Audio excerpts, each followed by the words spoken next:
말씀은 창세기 31장 38절에서 42절까지, 창세기 31장 38절에서 42절까지 말씀을 제가 읽도록 하겠습니다. 창세기 31장 38절. 내가 이 20년을 외삼촌과 함께 하였거니와 외삼촌의 암양들이나 암용소들이 낙태하지 아니하였고 또 외삼촌의 양떼의 순양을 내가 먹지 아니하였으며 물려 찢긴 것은 내가 외삼촌에게로 가져가지 아니하고 낮에 도둑을 맞았든지 밤에 도둑을 맞았든지 외삼촌이 그것을 내 손에서 찾았으므로 내가 스스로 그것을 보충하였으며 내가 이와 같이 낮에는 더위와 밤에는 추위를 무릅쓰고 눈 붙일 겨를도 없이 지냈나이다.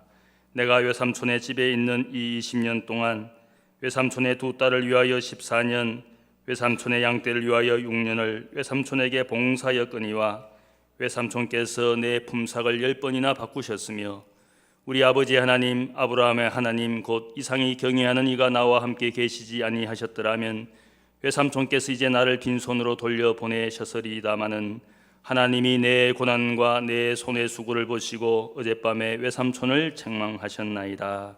아멘. 고맙습니다. 믿음의 조상 야곱은 자신의 생애를 한마디로 나그네의 세월이라 이렇게 고백을 했습니다. 말년에 이를 줄 알았던 아들 요셉이 애굽 땅에 국무총리가 되었다는 사실을 알게 되었습니다. 그래서 모든 가족들과 함께 기근을 피해서 애굽 땅으로 이주하게 되었습니다. 그때 애굽의 통치자였던 애굽의 파라오는 요셉의 늙은 아버지 야곱을 따뜻하게 환영해 주었습니다. 야곱은 자신을 환영해 주는 이 파라오에게 고백을 합니다. 창세기 47장 9절을 보면 내 나그네 길의 세월이 130년입니다. 내 나이가 얼마 못 되니 우리 조상의 나그네의 길의 연조에 미치지 못하나 내가 험악한 세월을 보내었습니다. 제국의 통치자 파라오에게 그는 자신의 인생을 지금 130년 살고 있는데 그 모든 인생의 길이 나그네의 길이었고 그 길이 험악한 세월이었음을 그가 고백을 했습니다.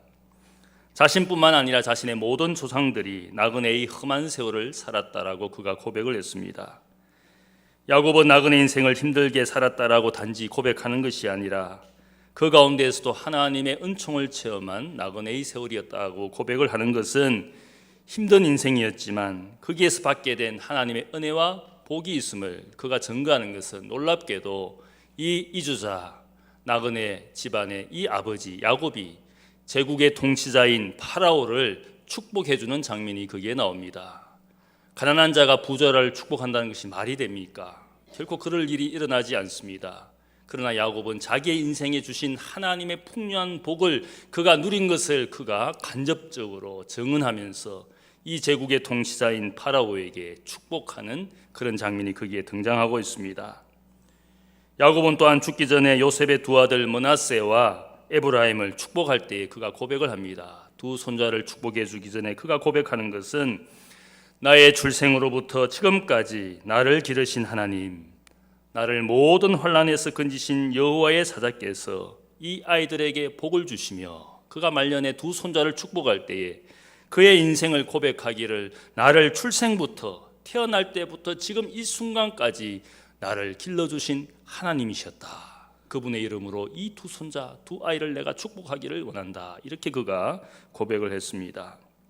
그의 인생을 하나님께서 함께 해주실 뿐만 아니라 자신의 인생을 길러주셨다. 길러주셨다라는 표현이 재밌습니다. 길러주셨다. 이 말은 마치 목자가 양을 돌보는 그 표현입니다. 라아라는 표현은 바로 목자가 되셔서 내 인생의 삶을 지도하시고 인도하시고 마치 푸른 초장이나 혹은 양의 우리로 인도하여 가시는 그 목자의 돌봄을 받고 내가 지금까지 살아왔다. 그렇게 고백을 하고 있습니다. 어리석은 양처럼 자신의 인생의 길을 가는 야곱을 하나님께서 목자의 지팡이가 되셔서 그를 이끌기도 하시고 또한 잘못된 길로 가면 때리기도 하시면서 양의 우리로 푸른 초장으로 인도하시는 기르시는 하나님이라고 그가 고백을 하고 있는 것입니다. 우리에게 임하는 하나님의 은혜는 결코 그냥 아무렇게나 주시는 은혜가 아니라 우리의 인생의 길을 인도하시는, 기르시는 그런 훈련을 포함한 은혜라고 저는 생각을 합니다. 우리의 인생의 잘못된 길을 갈 때 하나님이 고치시고 그 길을 바른 길로 가도록 인도하시는 하나님의 은혜는 바로 훈련이라고 말할 수가 있습니다. 야곱은 특별히 외삼촌 라반의 집에서 살았던 20년 나그네의 세월을 통해서 많은 것을 보고 깨닫게 되었습니다. 오늘 읽은 본문은 이 나그네의 세월에 그가 깨닫고 얻게 된 하나님의 은총을 보여주는 말씀이고, 과연 이 길에서 그가 무엇을 보고 깨달았는지를 알게 해주시는 말씀이 크게 나옵니다. 하나님의 은총의 훈련으로 그가 깨달은 것이 무엇인지를 우리가 살펴보기를 원합니다. 첫 번째는 속이는 인생 야곱이 속게 되는 대가를 그가 치르게 되었습니다. 야곱은 그의 이름이 속이는 자다, 그런 이름의 뜻을 가지고 있습니다. 동생 야곱으로부터 속임을 당했다는 사실을 알고 형 에서가 아버지 이삭 앞에서 통곡의 눈물을 흘리고 원망과 분노로 외치는 말씀이 나옵니다. 27장 36절을 보면 이 형 에서가 분노하기를 그의 이름을 야곱이라 함이 합당치 아니합니까? 그가 나를 속인 것이 이것이 두 번째입니다. 그가 통곡의 눈물을 흘리면서 아버지에게 말을 합니다. 속임당한 아버지 이삭과 형 에서의 상처와 아픔을 야곱은 별로 심각하게 본 적이 없습니다.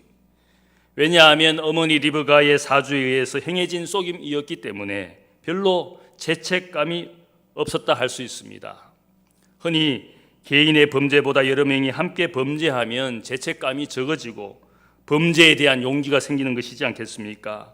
많은 사람들이 똑같은 범죄를 하고 있으면 심지어는 그것이 범죄라는 사실조차 인정하기가 힘들게 됩니다.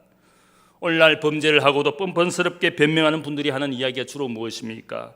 남들이 다 하고 있는 관행입니다. 남들이 다 그렇게 살고 있지 않습니까?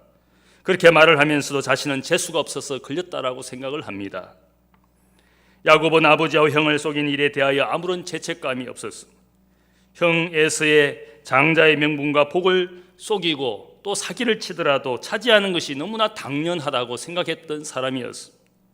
그런데 이 속이는 자였던 야곱이 창세기 29장을 보면 이 라반, 외삼촌 라반의 집에서 아이러니하게도 자신이 이제는 속게 되는 경험을 하게 됩니다. 외삼촌 라반이 야곱을 속여서 그의 자신의 집에서 20년 세월을 종처럼 부려먹습니다. 야곱이 외삼촌 라반에게 처음 속임을 당한 그 상황이 어떤 상황입니까? 야곱이 그의 딸 라헬을 사랑해서 그와 결혼하기 위해서, 이 라헬을 얻기 위해서는 무엇인가를 결혼 지참금으로 주어야 하는데 그는 나그네였기 때문에 아무것도 가진 것이 없었습니다. 그래서 외삼촌이 마침 이 야곱의 노동력을 원했기 때문에 자신의 노동력을 종처럼 제공할 것을 약속했습니다. 7년 동안 외삼촌 라반을 위해서 내가 종처럼 살겠습니다. 그렇게 약속을 하게 됩니다. 그래서 7년을 그는 종처럼 라헬을 얻기 위해서 그 라반의 집에서 일을 하게 됩니다. 외삼촌 라반은 혈육이라고 야곱을 환영하면서도 불순한 의도를 가지고 야곱을 속이고 착취했습니다. 야곱은 오직 라헬을 사랑하는 마음으로 스스로 속임을 당하였습니다. 라헬을 향한 야곱의 지극한 사랑을 보여주는 말씀이 있습니다. 29장 20절을 보면 야곱이 라헬을 위하여 7년 동안 라반을 섬겼으니 그를 사랑한 까닭에 7년을 며칠같이 여겼더라. 오직 라헬만을 생각하고 종처럼 7년을 일하였지만 그는 힘든 줄 모르고 일하였습니다. 우리가 야곱이라는 이 남자가 얼마나 참 사랑의 남자인지를 알 수가 있습니다. 7년이라는 세월을 종처럼 살면서도 그것을 수일처럼 여길 정도로 사랑하는 마음이 컸다는 이야기입니다. 아마 야곱과 라헬은 7년 동안 사랑을 더 키워나가는 세월이었습니다. 7년의 기한이 찼을 때 라반은 결혼식 잔치를 준비했는데 놀라운 것은 이 외삼촌 라반이 기가 막힌 일을 꾸미게 됩니다. 라헬이 아닌 그의 언니 레아를 신방에 집어넣고 첫날 밤을 치르게 합니다. 야곱이 다음날 일어나 보니까 라헬이 아닌 레아인 것을 알고 속임당한 사실에 야곱이 그의 외삼촌 라반에게 분노하게 됩니다. 아마 당시에 결혼식 날에는 여인들이 베일을 쓰고 아마 또 이 상황에서는 아마 불 꺼진 신방에 또 술까지 먹은 야곱이 레아인지 라헬인지 구별하기 힘들었을지 모르겠습니다. 외삼촌 라반의 변명은 언니보다 아우를 먼저 결혼시키는 것이 자기 마을의 풍습이 아니라고 말을 하면서 다시 한번 야곱을 속이는 이야기를 합니다. 너가 라헬을 얻기 위해서 다시 한번 7년 동안 나를 위하여 봉사해 주면 라헬을 너에게 주겠다라고 말을 하는데, 놀라운 것은 이 야곱이 그 외삼촌 라반의 제안을 또한 쉽게 받아들입니다. 다시 7년을 그를 위하여 봉사하겠다고 그가 약속을 하게 됩니다. 라헬 한 여인을 얻기 위해서 14년이라는 세월을 노예처럼 품삯받지 않고 그가 일하는 이 야곱의 지극한 사랑을 볼 수가 있습니다. 라헬에 대한 사랑의 감정 때문에 그는 스스로 속임당한 줄 알면서도 라헬을 위해서, 이 야곱은 아마 이 14년의 세월 동안 아마 어떤 많은 깨달음이 있었을지 모르겠습니다. 이 이야기에서 분명한 것은 야곱은 아버지 이삭과 형 에서를 속인 것처럼 자신도 그대로 당하게 되는 것을 아마 깨달았을 겁니다. 자신이 형 에서처럼 위장하여 아버지의 복을 얻어내었습니다. 마찬가지로 자신의 첫 여인이 된 이 레아도 동생 라헬처럼 위장하여 야곱을 속이는 일들에 동참을 했습니다. 레아는 야곱과 라헬이 서로 사랑하는 모습을 보면서 아마 어쩌면 뒤에서 한숨 지으며 야곱을 짝 사랑하고 있었는지 모르겠습니다. 동생 라헬이 받는 사랑에 대하여 질투하고 시기하고 있었는지 모르겠습니다. 그래서 아버지 라반이 야곱의 노동력을 착취하고자 하는 불순한 의도를 상관하지 않고 야곱을 속이는 결혼 음모에 이 레아가 동참을 했습니다. 어머니 리브가와 함께 그 남편이 되고 아버지가 되는 이삭을 속인 것처럼 이 부녀가 되는 라반과 레아가 야곱을 속인 것이었습니다. 모자가 속인 것처럼 부녀가 야곱을 속였습니다. 야곱이 그 이후에도 얼마나 이 외삼촌 라반에게 번번이 속게 되는지 모릅니다. 품삯을 정해놓고는 10번이나, 오늘 말씀을 보니까 품삯을 10번이나 변경하면서 계속적으로 이 야곱을 속이고 또 속이고 또 속였습니다. 14년의 세월을 살고 6년 동안 그 양떼를 위하여 일하면서도 그덕 이 외삼촌 라반이 속이는 자 야곱을 속이고 또 속였습니다. 이 이야기를 보면서 뛴 놈 위에 나는 놈이 있다, 그런 격언이 생각이 나고, 하나님은 행한 대로 갚으시는 하나님이다, 그런 우리가 교훈을 쉽게 생각할 수가 있습니다. 그러나 이 이야기 속에서 더 깊으신 하나님의 은혜가 있습니다. 하나님께서 어떻게 야곱을 길러가시는가, 그가 가진 아무런 죄책감 없이 사는 아버지와 형을 속이면서도 아무런 죄책감 없이 그것이 당연하다라고 생각했던 이 야곱의 인생에 하나님이 그를 어떻게 고치시는지를, 그가 속인 대가로, 그가 속임을 당하는 대가를 치르면서도 그의 인생을 바꾸어 가시는, 그의 인생에 교훈하시는 하나님의 기르심이 거기에 있습니다. 하나님은 우리의 문제와 죄를 아실 때 그냥 묵과하시고 그냥 단순히 복을 주시는 하나님이 아니라 우리의 인생이 그 복을 누리기에 합당한 인생이 되도록 우리의 인생을 먼저 바꾸어 가시는 하나님이신 것을 말씀하고 있습니다. 죄를 묵인하시고 간과하시는 것이 아니라 징계와 훈련을 통하여 인생을 고쳐가시는, 그것이 바로 기르시는 하나님의 은총이란 뜻입니다. 신약성경 히브리서 기자는 그래서 우리의 인생을 향하신 하나님의 징계하시는 뜻을 생각했습니다. 징계는 다 받는 것이거늘 너희에게 없으면 사생하여 친아들이 아니니라. 또 우리 육신의 아버지가 우리를 징계하여도 그분에게 공경하였거든 하물며 모든 영혼의 아버지께 더욱 복종하며 살려 하지 않겠느냐. 그들은 자기의 뜻대로 우리를 징계하였거니와 오직 하나님은 우리의 유익을 위하여 그의 거룩하심에 참여케 하시느니라. 무릇 징계가 당시에는 즐거워 보이지 않고 슬퍼 보이나 후에는 그로 말미암아 연단받은 자들은 의와 평강의 열매를 맺게 되느니라. 하나님이 우리를 훈련시키신다, 징계하신다, 때로는 고통과 고난을 통하여 우리를 연단시키는 이유는 우리의 인생이 하나님 보시기에 참된 의와 평강의 열매를 맺도록, 많은 인생에 누리는 것이 있지만 그것이 우리의 인생의 행복이 되지 못하는 것은 그것 때문에 오히려 많은 긴장과 혹은 스트레스를 받으며 사는 분들이 얼마나 많습니까? 많은 것을 가졌지만, 높은 지위에 올렸지만 여전히 자신의 인생에 만족하지 못합니다. 왜 그렇습니까? 그것이 참된 복이 아니니까. 평강이 없고 의가 없기 때문에 그것은 오히려 고통이 되기 때문에 하나님은 우리를 징계하셔서 우리의 인생, 참된 복을 누릴 수 있는 인생이 되도록 우리를 기르시는 하나님이란 뜻입니다. 나그네의 세월에서 하나님은 속이는 자 야곱을 연단시켰습니다.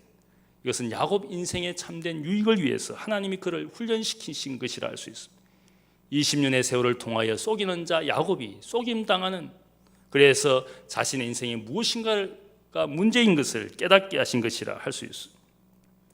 두 번째로 이 야곱은 하나님의 훈련하시는 은총에서 다툼의 과정에서 일어나고 있는 그 불행을 보게 하십니다. 창세기 29장 31절에서 30장 24절의 이야기를 보면 극적인 이야기가 있습니다.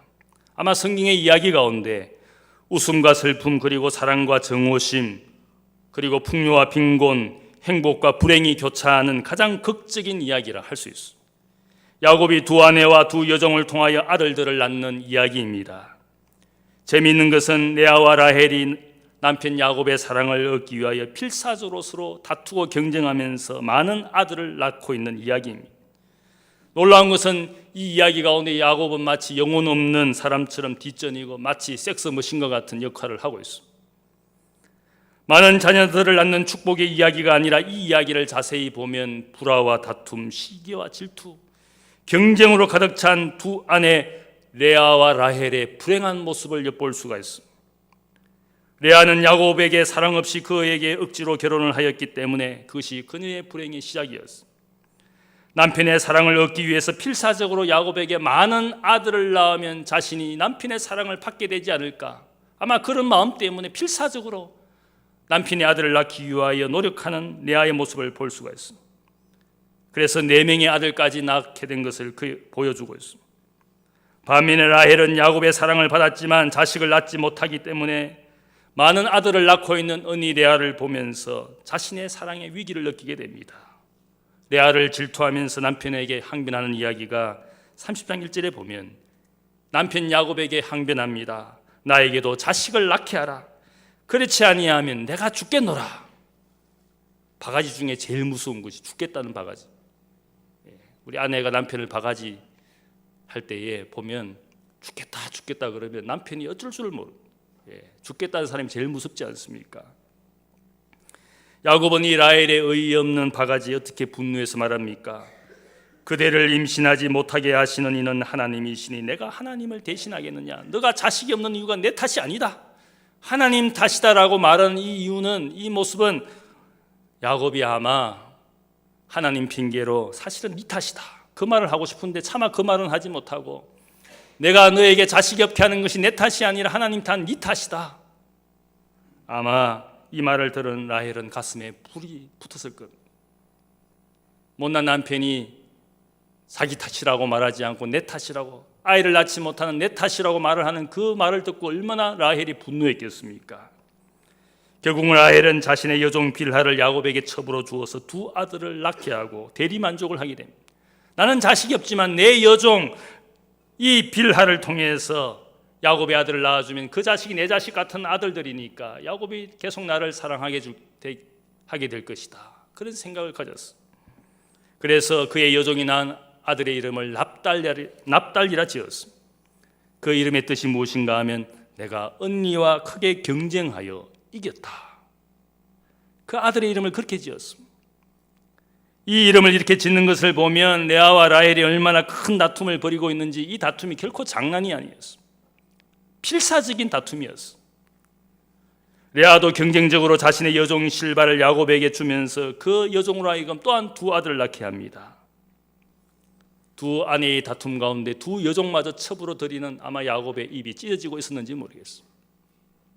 자기는 가만히 앉아서 두 아내 두 첩까지 얻게 되었으니까 두 아내가 다투면서 얻게 되는 복을 아마 그는 가만히 앉아서 누리고 있었는지 모르겠어요. 두 아내가 나서서 자발적으로 첩지를 하고 있는 이유는 둘 간에 화해될 수 없는 경쟁과 다툼 때문이었어. 레아는 야곱에게서 내 아들을 낳았지만 여전히 사랑을 받지 못하고 있었기에 그래서 라헬에게 합한 채를 제공합니다. 건강식품마저 주면서까지 야곱과 함께 지낼 불타는 밥을 라헬에게서 양도를 받습니다. 그리고 이야기를 보면 두 아들을 더 낳게 됩니다. 남편에게서 6 아들을 낳게 되고 그 6번째 아들의 이름을 스불론이다. 이제는 내가 그와 함께 살게 되리라. 6번째 아들의 이름을 부르면서 6 아들을 낳아 주었으니까 이제 남편 야곱이 비로소 나를 진정으로 사랑하게 될 것이다. 그렇게 위로를 얻었습니다. 언니 레아가 6명의 아들을 낳고 딸 디나를 낳는 모습을 보면서 사랑받았던 아내 라헬은 풍요 속의 빈곤을 경험합니다. 오히려 그녀는 많은 아들들을 보면서 자신에게는 친자식이 없음을 알고 불임의 고통 가운데 고통스럽게 살고 있었습니다. 이 가정의 구차한 이야기를 보면서 사실은 이 야곱은 무엇을 생각하고 있었겠습니까? 다툼과 경쟁에서 이기려는 것이 얼마나 인생을 스스로 불행하게 만들고 있는지를 야곱의 눈앞에서 보여주고 있었습니다. 두 사람 안에 레아와 라헬의 경쟁을 보면서 야곱 자신도 많은 것을 느끼고 있었을 것입니다. 레아는 많은 아들을 낳았지만 남편의 사랑을 결국 받지 못했습니다. 불행한 여인이었습니다. 라헬은 남편의 사랑을 받았지만 자녀를 놓지 못하기 때문에 불행하였습니다. 두 여종은 두 여인의 다툼 가운데서 자신의 뜻과 상관없이 늙은 야곱의 첩이 되었습니다. 다툼과 경쟁은 야곱의 생애를 보여주는 단어였습니다. 태어날 때 형 에서의 발꿈치를 잡으면서까지 먼저 나오려고 했던 야곱의 인생은 다투어 이기고 차지하려는 것이 그의 인생의 모든 것이었습니다. 형 에서의 장자의 명분과 복을 얻기 위해서 속였으라도 그것을 차지하려는 다툼과 경쟁이 그의 인생의 모든 것이었습니다. 분이엘에서 천사와 씨름하면서 다투어 이겨서 축복을 받아내려고 했던 야곱의 모습이 또한 거기에 나오고 있습니다. 야곱을 축복하며 천사가 야곱에게 말하기를 너가 하나님과 및 사람과 다투어 이겼다. 다투어 이겼다. 너의 인생에 지금까지 그렇게 살았다. 열심히 다투고 열심히 경쟁하는데 모든 인생의 방법을 동원해서 다투어 이기는 것이 너의 인생의 모든 모습이다. 야곱은 천사로부터 그 이야기를 들었습니다. 우리 사회에는 다툼과 경쟁의 구도 속에 많은 사람들이 고통당하고 있습니다. 다투어서 이기면 행복하고 성공한 줄로 아는 것이 우리 사회이지 않습니까? 그래서 입시에 전쟁을 치르고 구직에 무한 경쟁에 너도 나도 뛰어들고 있지만 그 가운데 얼마나 많은 사람들이 낙오하고 있습니까? 좌절하고 있습니까? 반대로 다투어 이긴 것 같은 사람들의 마음과 영혼에도 많은 상처와 스트레스로 가득 차 있습니다. 이 모습은 결코 함께 사는 행복한 사회가 아닙니다. 우리 사회를 행복한 사회다 그렇게 말할 수가 없습니다. OECD 국가 중에 행복지수가 가장 낮은 국가가 한국 사회이지 않습니까?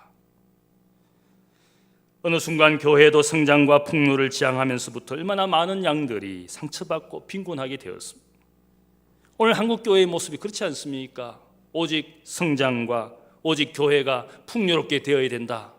그 사실만으로 우리가 교회 성장의 목표를 정하고는 거기에 많은 양들이 많은 사람들이 고통당하고 있는 것을 보게 됩니다.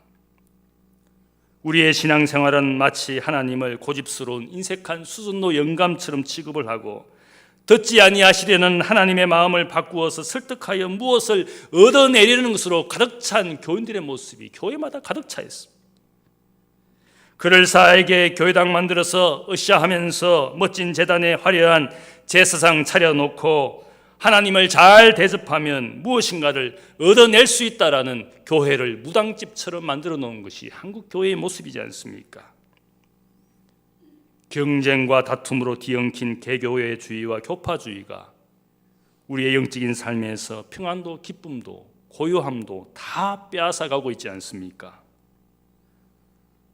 다툼과 경쟁이 아니라 이미 받고 누리고 있는 것을 감사하며 그것을 주신 하나님께 감사하는 마음을 가진 교회와 그리스도인이 될 때 그게 참된 하나님의 샬롬이 임하는 것입니다. 무엇인가를 더 얻어내려고 악을 쓰는 모습이 아니라 자족하는 마음을 가진 것을 우리가 감사하면서 하나님이 내게 주신 것을 가지고 이웃에게 베풀며 섬기는 마음으로 우리의 인생을 살아가야 되는데 더 얻어내기 위해서 더 커지기 위해서 그것 때문에 우리의 인생의 모든 평안을 잃고 사는 것이 어쩌면 우리의 모습일지 모르겠어. 교회는 더 커지기 위해서 온갖 프로그램을 동원하지 않습니까? 야곱의 가정은 다툼과 경쟁으로 불화와 불행의 늪에 점점 더 빠져들어갔어. 두 아내의 다투는 모습 가운데 많은 자녀를 낳게 되는 축복을 얻었다라고 이 이야기를 우리가 그렇게 생각할지는 모르겠지만 두 여인은 불행했어. 남편의 사랑을 얻어내려고 온갖 방법을 동원했던 레아의 모습을 보면서 그가 얼마나 불행한 삶을 살고 있어. 나중에 아버지 야곱을 레아의 아들들이 속입니다. 그리고는 폭력과 살인의 죄를 이 레아의 아들들이 아버지를 속이면서 수많은 사람들의 생명을 앗아갑니다. 노인이 된 야곱을 모든 아들들이 작정을 하고 라헬의 아들 요셉을 죽이기 위해서 음모를 꾸미고 드디어는 애굽의 노예로 가장 사랑했던 아들을 애굽의 노예로 그 형제들이 작당을 하고 팔아버립니다. 그리고 노인이 된 야곱에게 돌아와서 아들 요셉이 짐승에게 물어뜯겨 죽었다고 모든 아들들이 공모를 하고 거짓말을 합니다. 다투어 이기려 했던 야곱 인생이 과연 행복한 인생인지, 이 가정이 과연 행복한 가정인지 우리가 묻지 않을 수가 없습니다. 다툼과 경쟁에서 이기는 것이 결코 우리의 인생을 행복하게 만들어주는 것이 결코 아니에요. 생존 경쟁에서 무한한 생존 경쟁을 만들어내는 이 사회가 결코 행복한 사회가 될 수가 없어.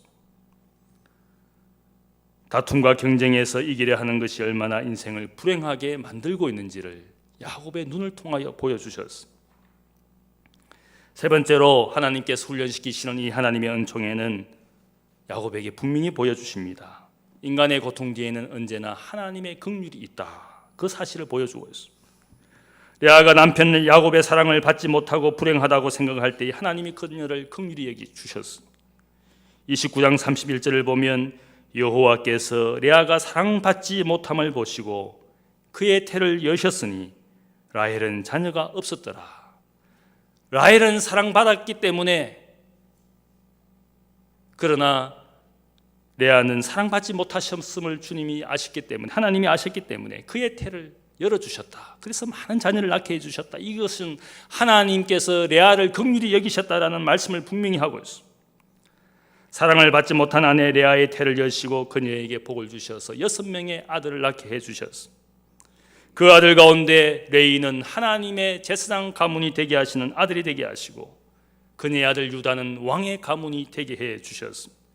그의 후손으로 메시아가 오는 특별한 태가 되게 하신 것이 바로 하나님의 긍휼이었습니다.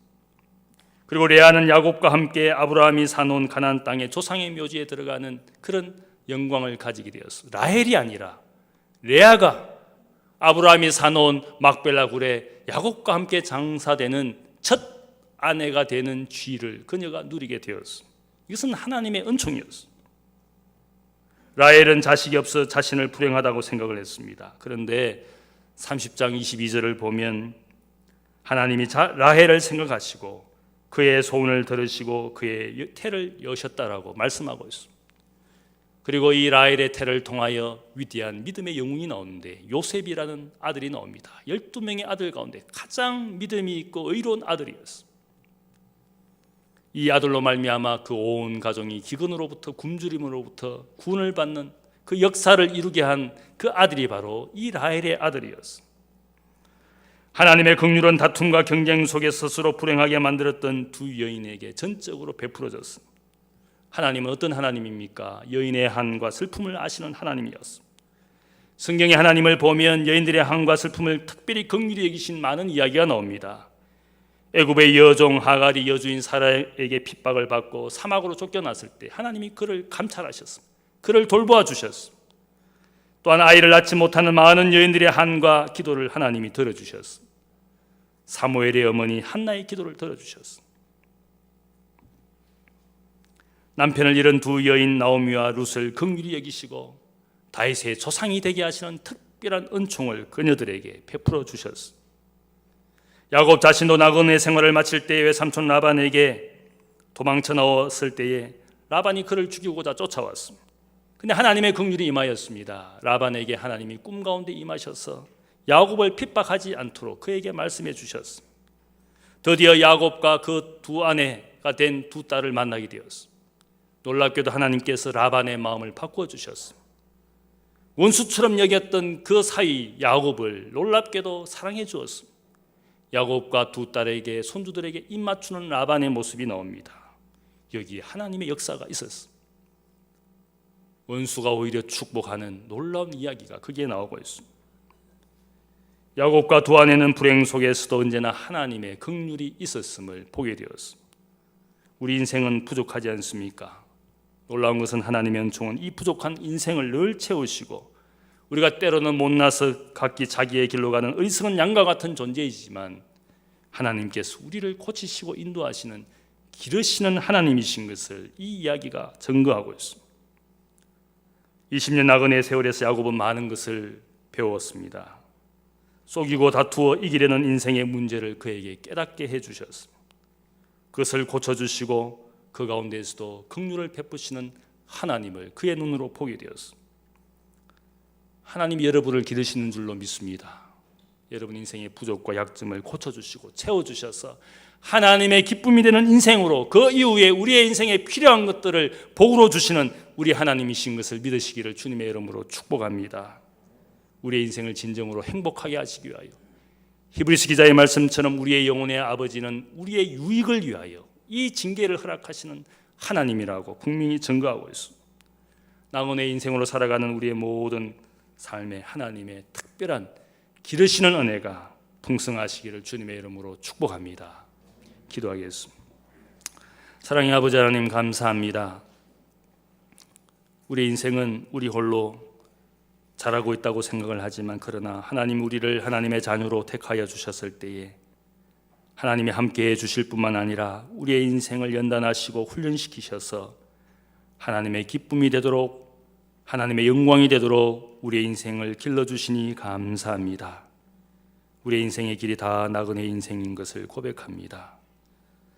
우리의 눈으로 보게 하시고 체험하게 하시는 수많은 일들이 하나님의 역사 가운데 우리에게 베풀어 주신 하나님의 은총인 줄 믿습니다. 그 은혜를 받고 사는 우리가 얼마나 행복한 인생인지 다시 한번 깨닫게 하시고, 더 가지려 하고 더 원하는 우리의 모든 다툼과 경쟁에서 우리 인생을 불행하게 만드는 것이 아니라 주신 것을 감사하며 자족하는 마음을 가지고 가진 것을 나누는 삶을 사는 것이 얼마나 행복한 것인지, 주는 것이 받는 것보다 복되다고 말씀하신 하나님의 말씀, 주님의 말씀을 기억하며 살아가는 저들 모두가 되게 하여 주옵소서. 인생을 길러주시니 감사합니다. 감사하며 예수님의 이름으로 기도하옵나이다. 아멘.